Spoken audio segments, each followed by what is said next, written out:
Ano pa? Mga bikers, ayan. Dami.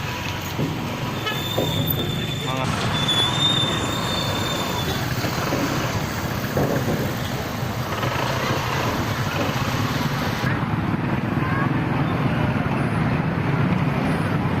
Grabe, nakaka-boring sa loob ng hospital. Pero ako talaga yung bantay madalas eh. Kahit ibang kamag-anak, ako yung nakatatawag. Wala mo bang ibang pwede pumatay? Eh, parang ako yung pinakabata sa magpipinsan. Tapos, ako rin yung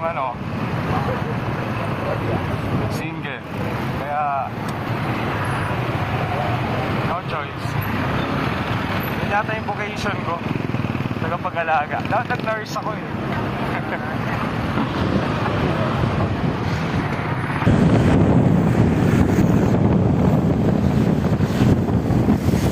Buti maitataas na to. Nakakadaan ka ba dito ng lubog? Hindi po. Hindi ko naman dati sa paglikod. Doon sa likod. Ang palikod? Likod ng munisipyo. Ito po, lumulubog na. Ah, dito sa may oval. Opo, ano? Yung andaan dito sa may gilid, sa may St. Martin. Tapos ang labas mo dun sa may triple. Doon nga ba yan? Dito, di ba? Oo.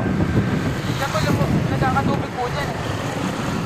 Oo nga eh, dun sa may malapit sa oval. Opo. Ngayon nga daw tinaas yung kalsada.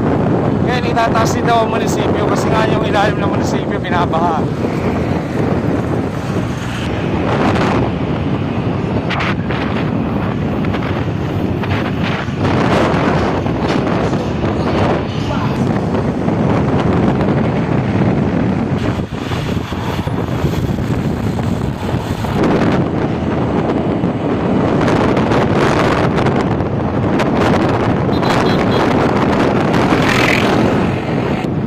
Kasama niyo ba si JP kahapon?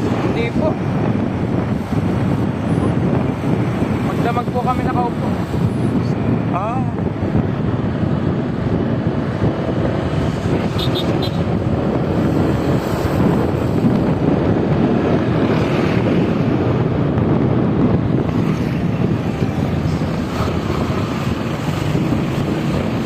Advantage talaga pag motor eh.